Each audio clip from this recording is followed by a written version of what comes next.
We always like to start out welcoming our guests in the room.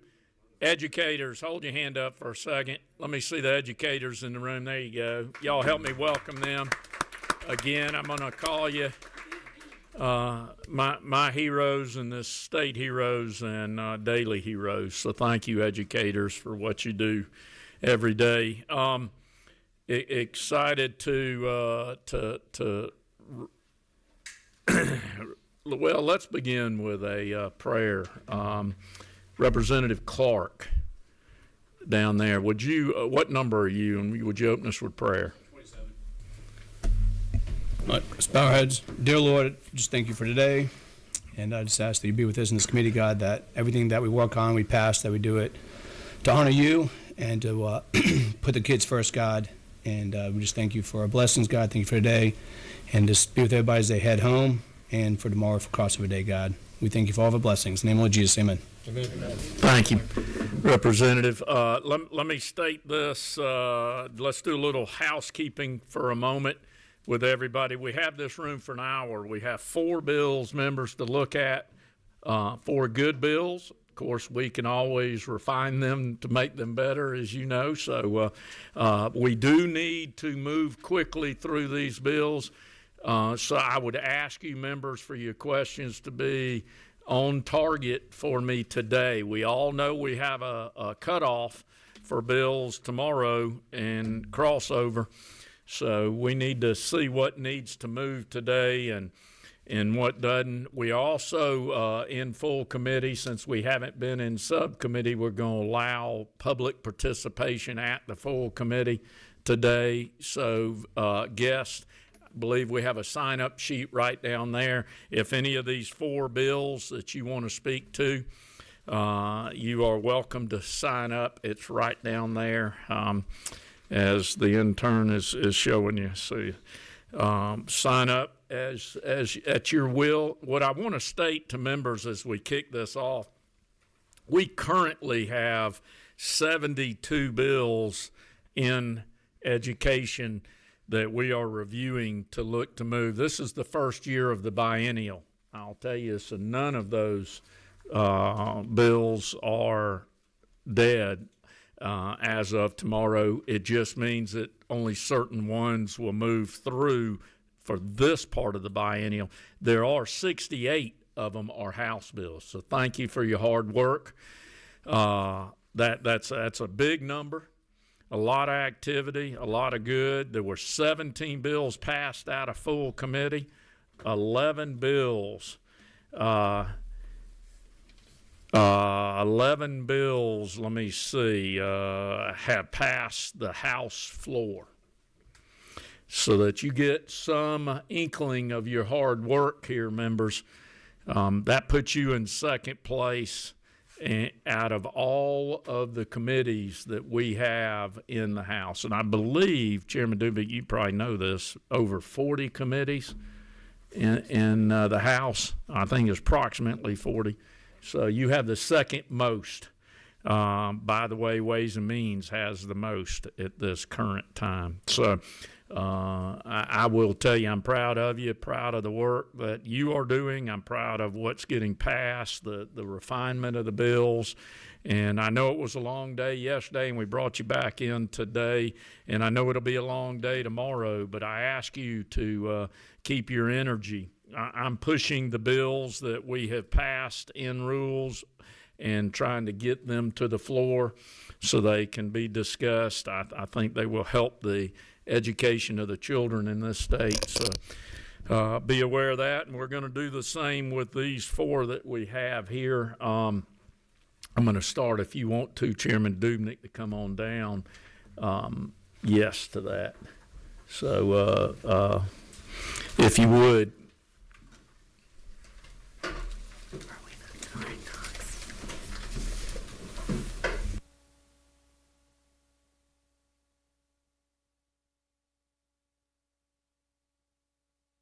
Okay, there seems to have been a battle for who gets to go first, Representative Cox. Both of you two have a bill to present. Is that what I understand? Is he okay? All right. We're gonna ask you to read your LC number 2 as chairman, and on your bill, which is your bill number to me, and then the floor is yours. Thank you, Mr. Chairman and Representative Cox. I appreciate that. First time I've ever been voting on 2 constitutional amendments in the same day. Chairman Irwin, members of the committee, I have House Resolution 174, LC 492140. Correct. All right, thank you. This proposed constitutional amendment would change the structure of our State Board of Education and our state school superintendent.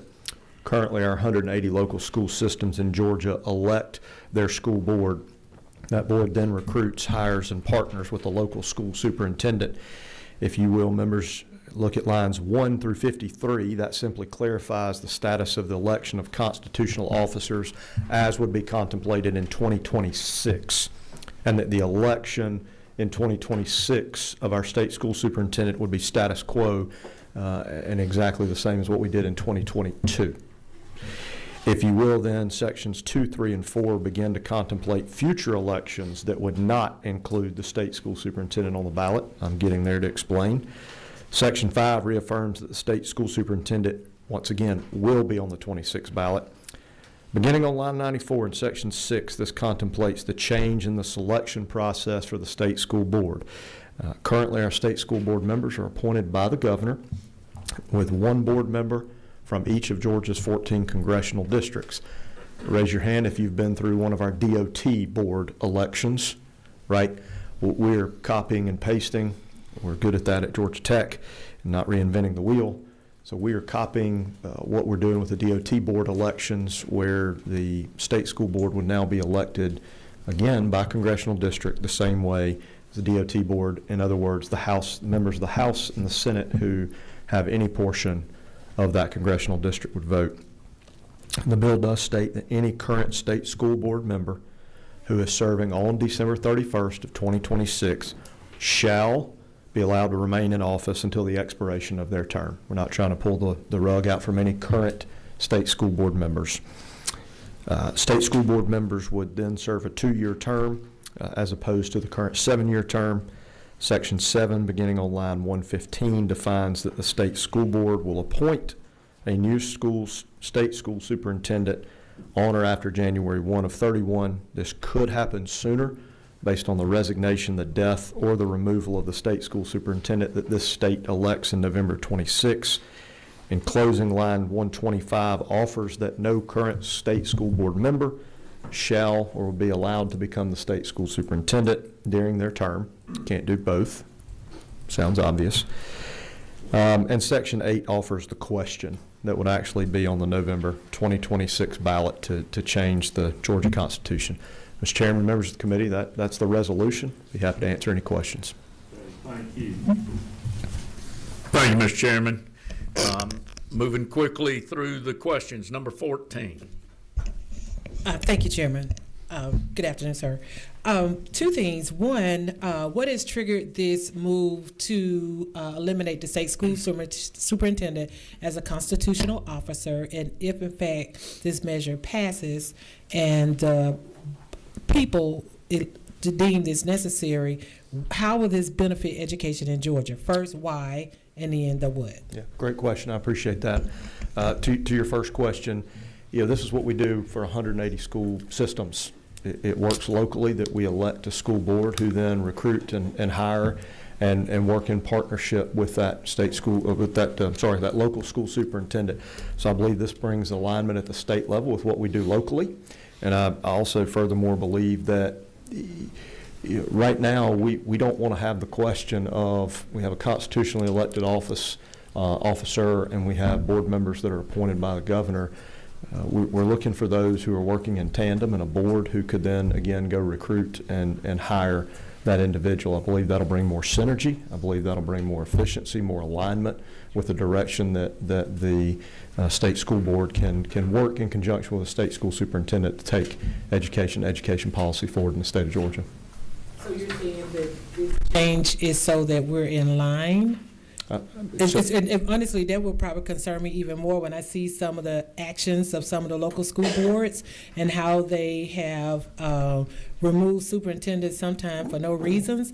And I think this may politicize the state superintendent and add instability in an area in Georgia that needs stability. So I didn't quite hear the why, but if that's your explanation, I'm just going to say thank you. Thank you.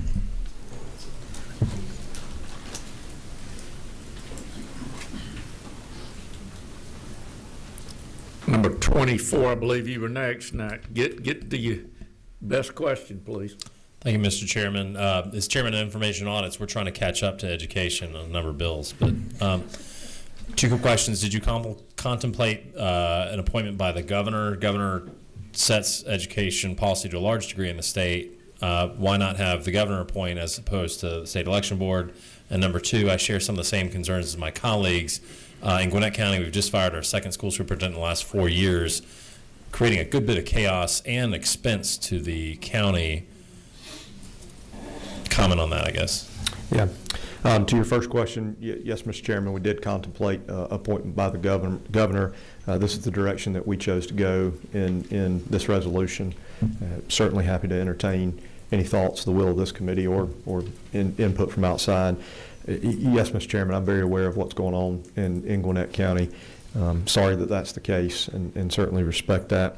I think where we are, again, is looking to the lady's point here is my belief is looking forward and trying to find better alignment, better synergy, better partnership between the state school superintendent, who should be the if you will, the chief executive officer of our state school system, bring that in alignment with the state school board so that we're not running in parallel, right? We're running collectively together. That's my belief. It would be to the board's discretion to recruit and hire that person. You've got 14 members of that board from a cross-section of the state of Georgia and all congressional districts represented. I hope that these are my words, I hope that this then becomes a global CEO search. We go and find the best possible, most talented human being on the planet to come in and again, be that CEO. I come from a business background just as you do, and that's the way that I look at this and the need for that change. Thank you, Mr. Chairman. Thank you, Mr. Chairman. Moving quick, best question, number 15. Thank you, Mr. Chairman. Chairman Dubik. Again, the question, and I just want some clarity. Are there other states that run this model? Are they doing better? Are there better outcomes? I mean, my concern is we're not making a change because we're just making a change for preference, but we're making a change to make sure we have better outcomes with our students and as far as education is concerned. Yeah, absolutely. Thank you, Representative, for the question. Yes, there are other states who are doing this. We are seeing better results out of those states. We are seeing, continue to use the word alignment. We are seeing that that's the report out of those states is better alignment. Again, not running in parallel, but running together, if you will. So happy to provide you some data on that, but let me assure you this is not change for change's sake. I would not contemplate change the Constitution of the state of Georgia and waste this committee's time. Just it's not a political move. This has nothing to do with our current state school superintendent or any previous state school superintendent. It's just a belief in how we can better align and do good for the 1.7 million students of the state. Thank you. Thank you. I'm going to move quickly now. Number 22. Thank you, Mr. Chairman.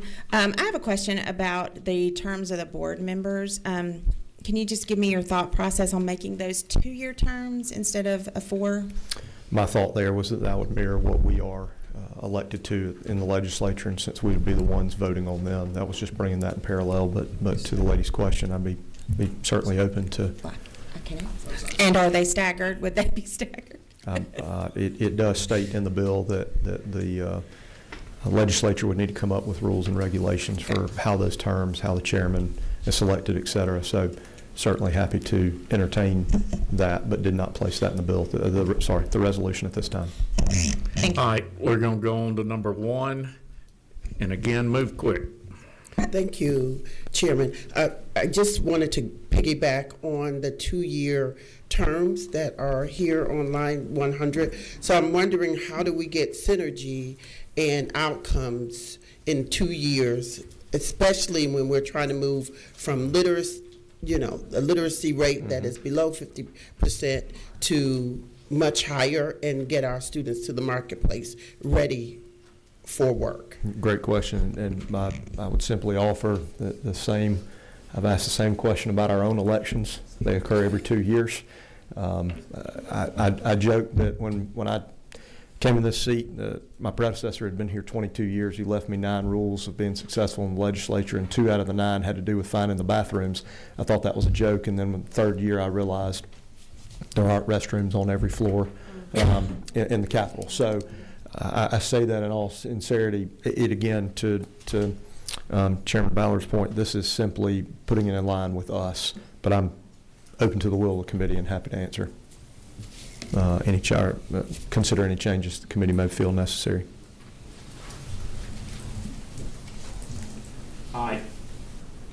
Keep my microphone on. We're lit up a little bit here. I'm going to entertain 2 more right now is what I'm going to tell you, and then we're going to let those that have signed up speak, and then we'll entertain the idea of coming back for more questions. Let's go to number 2. Thank you, Mr. Speaker. I'll get this in 40 seconds. Just to add on to a few things, when you first talked to me about this, I had to go back and look at the history. This is nothing new as far as politics, because my understanding is came up in 84, 88. It was on the Constitution then. 2014, I think, Dudgeon brought it up.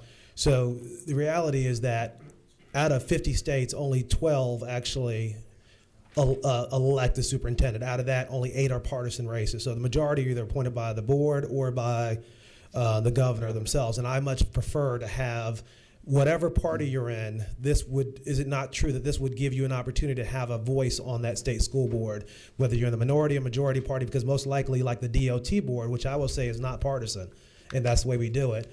The only suggestion that I would have is maybe move to 4 years and make them staggered terms, so you would have that continuity. And I did go to 50 seconds. Sorry about that. Yeah, that gentleman knows which he speaks. Thank you. Okay, let me. I'm going to entertain one more question. It has been brought to my attention that no one has signed up to speak from the audience for this one. Number 26. Thanks, Mr. Chair. 2 things. I wasn't sure if I was for the bill until you mentioned about how they were going to be elected. I didn't catch that. I think that's a good idea with the congressional districts. I like that. And for that reason, I would, if you consider it a friendly amendment, would propose one where it'd be staggered terms, 4-year terms, and have it staggered. I like Representative Ballard's idea. I think that would be a very effective idea. 4-year terms, but staggered, where half would be elected every 2-year period. Kind of the way we do the senators, you do it every 2 years. So they're all elected 2 years. They're all elected. It'd be a 4-year term. Now, I still think it's a 4-year term, but you would be elected for that 4-year term. At half would be elected, let's say, in 2030. The other half would be elected 2032 for a 4-year term. Mr. Chairman, if I could bring your attention to line 98. Reading into 99 and 100, the General Assembly shall provide by law the procedure for the election of members and for filling vacancies on the board. I'm certainly open to the will of this committee and happy to look at adding any of that type language, but that was contemplated there, Representative Townsend, in enabling legislation. So just offer that up, that it was contemplated. We just didn't address it specifically. Okay, I think we're at a stage here now where let's find out the will of the committee. Wait a minute, let me cut you on, Representative. If you considered a friendly amendment would change from a 2-year term to a 4-year term. I believe it's line 100. If he considered it friendly. If he doesn't, I'll drop it. Again, I defer to the will of the committee. I do believe in lines 98 through 100, but I would find that to be a friendly amendment, Mr. Chairman. Okay, let's go to 24. What you got? Mr. Chairman, I'd like to make a motion to pass. Got a motion to do pass. Let's get the bill correctly stated here. HR 174 LC 49 2140. We have a motion and a second, and I'm hearing a possible amendment. You want to offer your amendment at this time? Yeah, we're changing the terms from a 2-year term to a 4-year term. So, Mr. Chairman, do I understand that the motion, the friendly amendment would be on line 100? We would simply strike the word 2 and change that to 4 with deference to Mr. Walker. Mr. Representative, excuse me, Legislative Council. Goodness, sorry. I did demote him. I'm embarrassed by it too. Yes, although we would need to make corresponding changes on line 4, as well as in the ballot question reflected on line 135. A ballot question. Good point. Mr. Walker, as long as I wouldn't slow them down for rules tomorrow. No, we don't Okay, believe just so. making sure. I would find that to be a very friendly amendment, Mr. Chairman. Representative, thank you. Second. Okay, we've got an amendment on this one on the floor. Y'all are working hard. Good. I believe we understand the amendment going 2 to 4, and we got it in 2 places on the bill. Do we understand that? Yes, sir. Does it need to say staggered or it does not? Let me cut your mic. That comes off. later. The way, Does it not need to say staggered? okay, not yet. Okay. All right. So we've got an amendment and a second. We're going to vote on the amendment first here. All those in favor of this friendly amendment say aye. Aye. All opposed, like sign. Thank you. The amendment then passed there. Seeing no other discussion on this bill, we have a amended bill, and it's been motioned and second. Let's vote on it. All in favor say aye. Aye. All opposed, like sign. Let's do a hand count, just to be certain that I got it. All in favor, raise your right hand.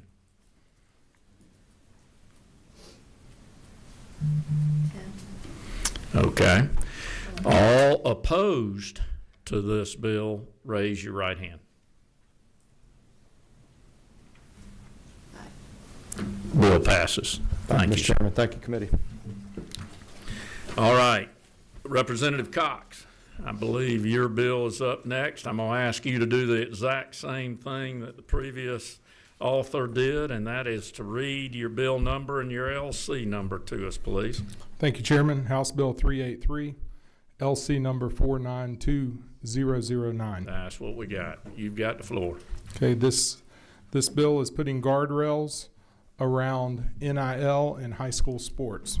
Currently, GHSA has guidelines which they currently use. We're going to codify what they're already doing at GHSA level, and we're adding a sunset to the contracts that these student athletes have, so that at the time that they're no longer a student athlete at the high school level, that those contracts will be null and void, and they renegotiate them at the collegiate level or the next level. There is, as it relates to high schools themselves, logos, anything with school mascots at the high school level is not allowed to be part of the name, image, and likeness. And that is the gist of the bill, and I ask for your favorable consideration. Thank you. Let me begin by asking the question, NIL. What are other states seeing with problems with this that are occurring that you're aware of? Not what Georgia High School's done to try to control those, but what problems with NIL that states are running into. Okay, so, and this is at the high school, but also at the collegiate, which led to the NFL level. Much communications happened with some NFL leadership that sometimes these contracts that were negotiated at whichever level, college or high school, once they've even gotten into NFL contracts, the agent still gets a cut of what these contracts are. And, you know, they didn't know when they, at a younger age, were negotiating them. So it's simply to protect the student athlete from being taken advantage of. Thank you. We're going to start with questioning number 2. Thank you, Mr. Chairman. Is GHSA okay with this? And I guess this starts in high school. Is that the youngest age that someone can get an NIL contract? Yes. Well, I see a shaking. yes for now. And I will. Would you like to come up here? So this is the previous executive director, Dr. Hines with GHSA. Yes, we like the bill. You know, what it does is, Representative Cox said, it codifies what we're doing already. You know, we had a bill last year. I want to thank this committee for the table, which gave us more time to get together and talk about these things, and I like what he's done with this. You know, we have not had a lot of problems with NIL. You know, obviously, it's different. I don't want to waste your time. I know you're in a hurry. It's way different from what's happening at the NCAA level, okay? We don't have a transfer portal, and we don't have collectives and those sorts of things. But we have seen problems. There's not going to be more than 1 or 2 or 3 kids that are going to have any significant thing. People are not lining up to give high schools money. They're certainly not lining up to give high school kids money. Where it happens is once they commit to the colleges, and let's just say that there's somebody who is being recruited and commits to the University of Georgia, there's probably going to be some NIL money waiting for them there. Okay, and now there are some situations where there's some adverse folks that maybe have set up contracts for 15 or 20 years with these people. So when they come in and to get their money at the University of Georgia or Tech or wherever it may be, there could be a slice of that money going to this person's. Therefore, to sunset those contracts and give them a chance where there's better guidance at the college level and beyond, because you could have somebody who is signing their second major league contract, and all of a sudden somebody that signed them 15 years ago is by that contract due $20 million. So that's what an issue could be. We don't have a lot of problems with it, but we appreciate the fact that we can codify what our rules are, and in the bill, that's basically what it does. I'll answer any questions anybody has. We do have questions. Let me come on. We do have questions, so please stay there if you would. I'm going to try to get them in order. Number 14. Thank you, Chairman. Thank you for this. I think I like it. I'm just trying to be clear. So this is for high school students, K through 12, if they get something sooner than high school. And then whatever agreement they have, it becomes null and void once they graduate high school, and they have to renegotiate a new contract after they graduate. Yes. Correct. And you can refer to, give me just a second, page 5, which is lines 101 moving forward, and that's where you get the language, exact language. Because we had to think about minor league contracts as well as a student may leave or collegiate. It could be various forms of contracts. Moving quickly, 26. Motion to approve at the proper time. Okay, great. Thank you. We're going left, right. Number 1. I'm just going to second at the proper time. Thank you. Okay. Number 11.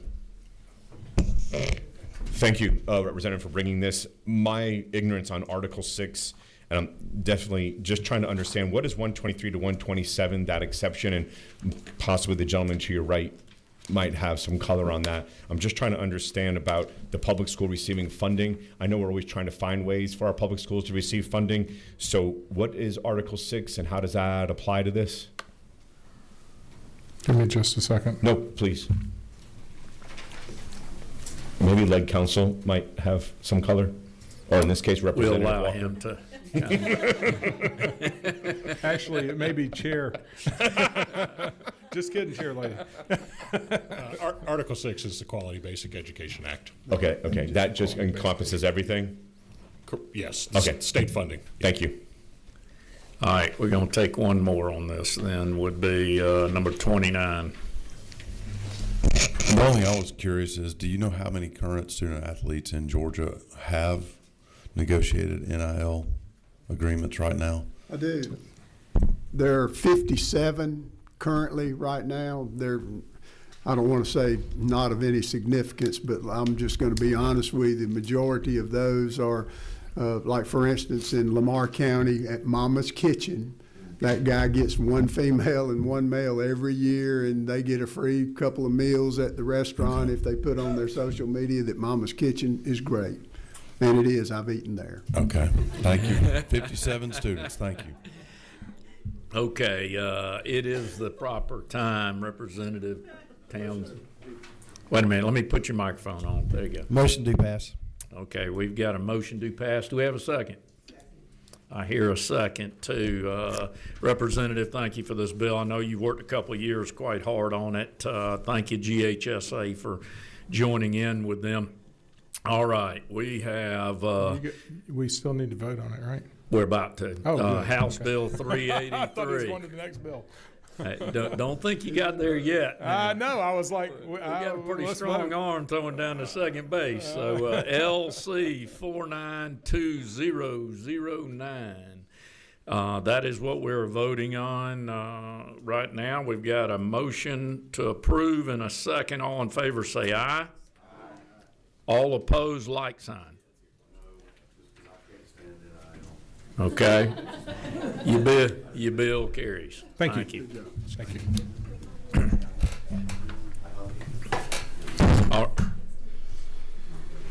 All right, let's see. What's next? Let me see our list for whatever reason. Readjust here. All right. We're going to make it. I feel certain, team. We're going to bring up HB 422. Representative Reese, are you here? There you are. Yes, gotcha. Please come in, have a seat at the podium. If you would, just as the other authors, if you would read your bill number and then your LC number. Absolutely. Thank you, Mr. Chairman, and thank you to committee. This is House Bill 442, LC 492237. That's correct. That's exactly the bill we've got. Excellent. The floor's yours. Yes, sir. Well, thank you, Mr. Chairman.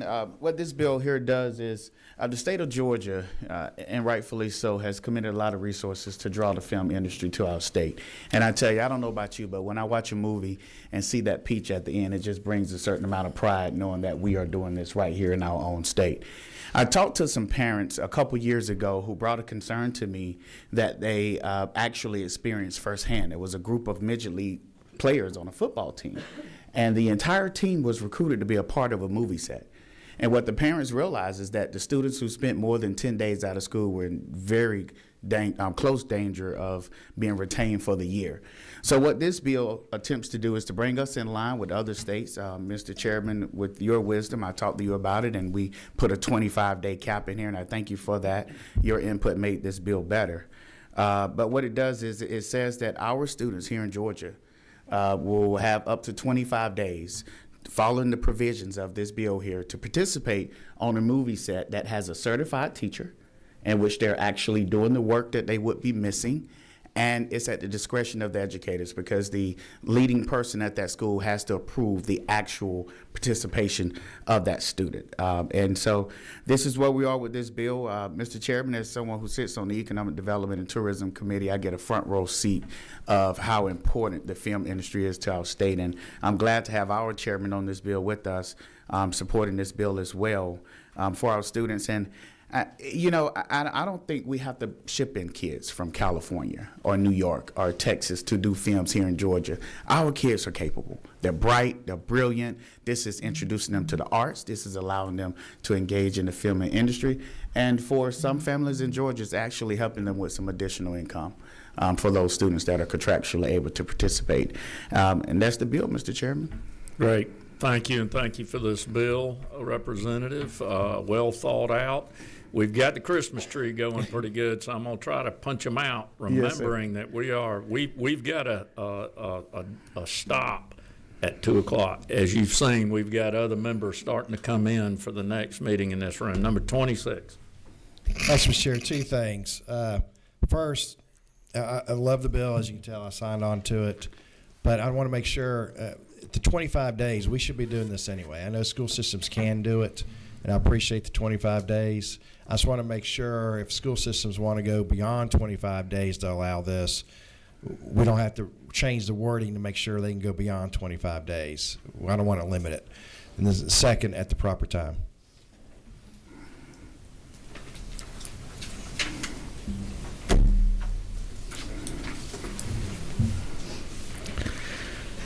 We'll wait on the representative from Legislative Council to answer that. Sorry about that.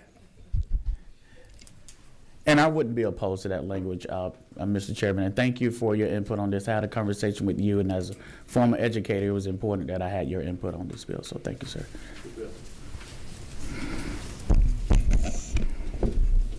Mr. Chairman, if I understand the comment correctly, it would be that local school systems would have the option of exceeding the 25-day cap?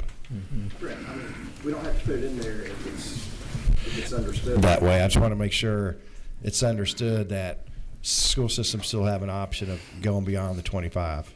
As currently written on line 50, which reads for no more than all or part of 25 school days, we would need some amendment. This essentially does set a hard cap.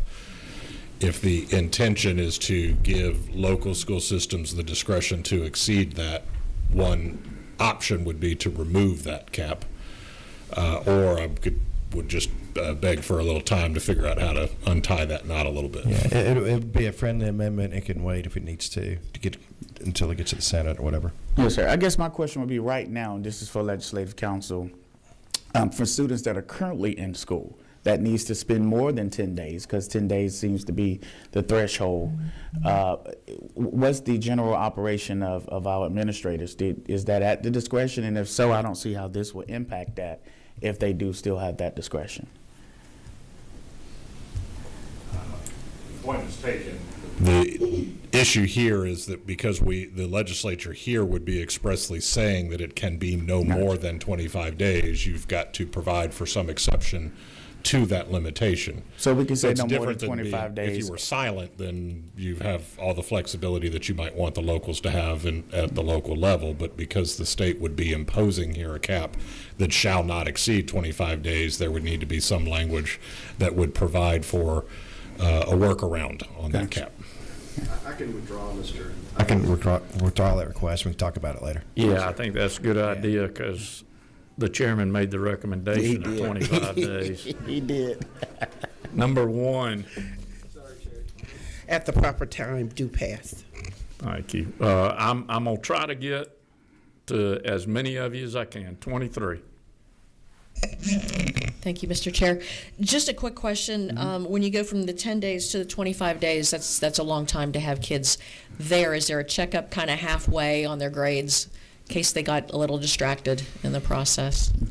Well, I mean, I wouldn't be opposed to that. The way that we're seeing it operate in other states is that the certified teacher has the same qualifications as a teacher in the classroom. And so this would be a Georgia teacher. This would be someone who is qualified based on our standards with the Department of Education. And, we would be adding an additional restriction than if it was a child who was homeschooled due to medical reasons, because they kind of mirror the same type format here as to taking the work home and having the follow-ups that's due. But Mr. Chairman had a great point with the 25 days. We didn't want a child out 8 months. That would really concern me. And I would say, hey, let's check up on some things here. But with the way that the plan would work, hopefully with the schools, and I want to give some leverage to the administrators to really work this out. They may give out a week worth of work and say, bring it back. I didn't want to tie their hands on how they may administer the work with the student itself, because different subjects may require different levels of work. Thank you. That's a great question, though. Thank you. Number 17. Thank you, Chairman. Representative, thank you for bringing the bill. I love that it's empowering our young folks to participate in extracurriculars. I especially like the fact that you have certified teachers on site to ensure that they're not falling behind on their schoolwork. There are other states doing this. And so we have a track record of other states who are making similar concessions to create the opportunity for students within reason. Could you just quickly reference a few of those states? Yeah, we have kids here from California all the time. Yeah. On set here in Georgia when we have schools, less than 10 miles from where they are, and we could be using kids right here. We have kids coming in from New York. I just believe in our youth, and I believe in their ability to be great. And I think that this film industry that we have utilized taxpayers' funds here to benefit should benefit the people of Georgia all the way around. And this helps bring in more of our young folks. And they are participating now. It's just when you get to those long movies where the kid is not just a scene in a church, but the kid is a central theme of the movie, then we're getting into the longer days, and we want them to have some of the longer parts. I appreciate you creating the opportunity for our youth in this bill and fully support it. Thank you. Thank you for the question. I'm going to take two more. Number 29. Just a clarification, that's kind of my theme today. Do you know how many students that this currently would benefit that have been participating in it and have gone over the 10 days? No, I do not have that number, Okay. and I do apologize about that. Speaking with some people in the industry and also speaking with other educators, I don't anticipate this to be a large volume of students. We're talking about a small group, but the impact could be so great, even for just one child to have that opportunity. And Thank so you. I apologize, I don't have that No, number. that's fine. Thank you. for Just the wanted to question. know. Yes, Thanks. sir. All right, number 4. Thank you, Chairman. Thank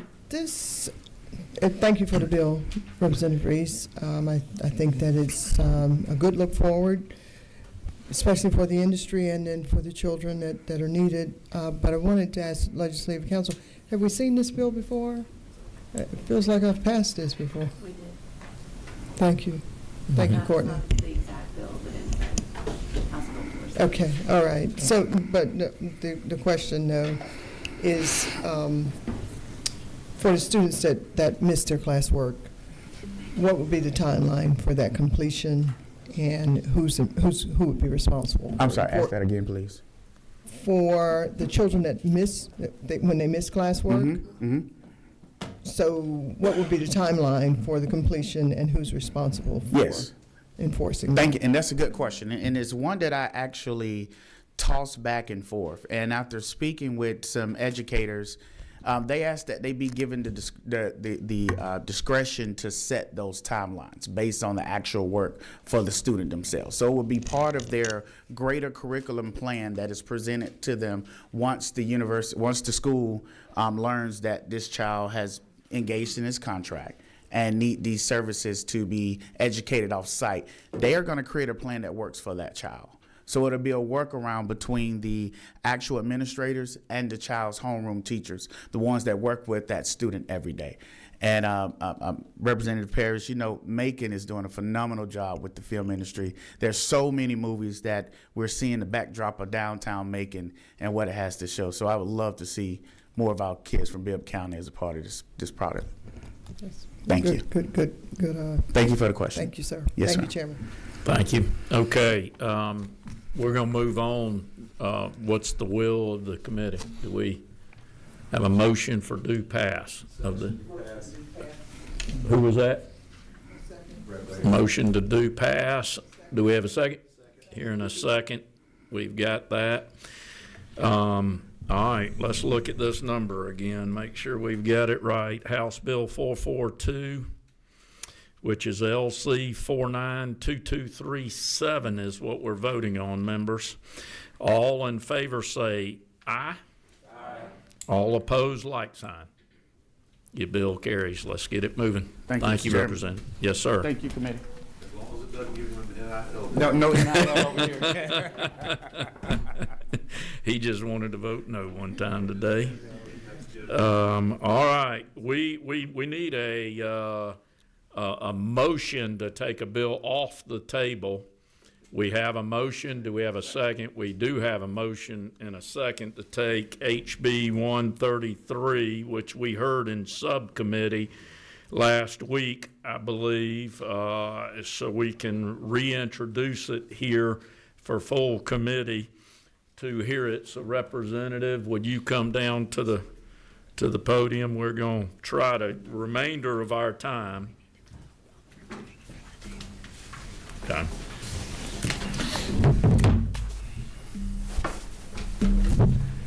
Let's have a vote now that we have got a motion and a second for removing it from the table. Let me do that if I can. All in favor say aye. Aye. All opposed, like sign. Okay, then we're off the table. We're back for discussion here. Representative, if you would, read your number and your LC number to us, and then I'll turn the floor over to you. Appreciate it, Chairman. House Bill 133, and you should have a substitute, LC 492330S. Correct. That's what we got. The floor is yours. Awesome. Thank you, Chairman. Thank you, colleagues. I know we had a committee hearing a few days ago and had great discussion, so I think I'm going to be able to make everybody happy on this committee and feel good. So I changed a few things. On line 23, I scratched the shall and added may. And also, I removed that August 1st, 2025, because now it's May, so it's... Give us line numbers if you Line would. 23. Line 23. It says now each local education agency may adopt. So I changed that to may from shall. And then if you go to lines 50 to 52, right under line 49, I added the policy adopted by a local education agency under subsection B of this code section shall include a requirement for a criminal records check of individuals providing a release time course to students pursuant to this code section. So added that. I know that was discussion to have background checks in that. And I think that's a great addition to this bill. And then the last part I added, lines 66 to 69, as we talked about the liability, even though we have in law a few areas where it should cover, but I wanted to just make sure and double down to just make everyone feel good. And I added no local education agency or official or employee thereof shall be liable in any civil action for injury allegedly arising from a student's transit to or from a release time course when private transportation is used under a release time course policy adopted under subsection B of this code section. So just added that also to kind of make sure that everyone's covered in the schools. So those are the new things in the substitute, and I'll be glad to take any questions. But thank you to the entire committee of being able to talk with me and offline and help me perfect this bill. We've got a couple of questions for you, Representative. So let me turn that over. Number 26. I think you were first. Thank you, Mr. Chair. I like the changes, Representative, and at the proper time. Okay. Thank you. Number 24. I think it's the proper time. I'd like to make a motion to. I tell you what, y'all are trainable pretty doggone good. Number 2. Thank you, Mr. Chairman. We still have 11 minutes, so I want to get my people their time. Actually, I do want to thank the author for adding the may in there. That was a concern of mine. The background checks, I think, is definitely an improvement as well as a liability. So I just want to thank you for your willingness to go back and make those changes, and at the proper time, you guys can do your motion. We got 10 more minutes. Number 12. I was beaten to the punch. For at the proper time. Believe it or not, Representative, it ought to make you feel good. There's no Christmas tree up here anymore. Yes. At the proper time, it do pass. Well, all right. We've got a motion for due pass, and we have a second.